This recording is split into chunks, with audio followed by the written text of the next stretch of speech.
Kabar artis Luna Maya menjadi ketua rukun tetangga, RT, sempat membuat heboh. Saat itu semua berawal dari akun Instagram pribadinya, @lunamaya. Dalam unggahannya, Luna Maya mengumumkan bahwa ia dipilih sebagai ketua RT di kediamannya di kawasan Kemang, Jakarta Selatan. Dalam foto itu bahkan Luna Maya tampak belusukan bersama warga. Dia juga memberi keterangan ucapan terima kasih dalam foto tersebut. Terima kasih atas kepercayaannya, semoga bisa membantu warga Kemang untuk periode beberapa bulan ke depan, tulis Luna. Belum lama ini, Luna Maya juga akhirnya buka suara. Luna Maya membenarkan bahwa itu hanyalah gimmick atau strategi endorsement sebuah produk dari salah satu platform digital.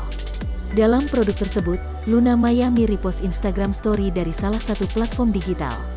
Luna Maya menjelaskan bahwa karakter Bu RT itu memang seru, sehingga ia diminta untuk mencoba fitur produk platform digital tersebut.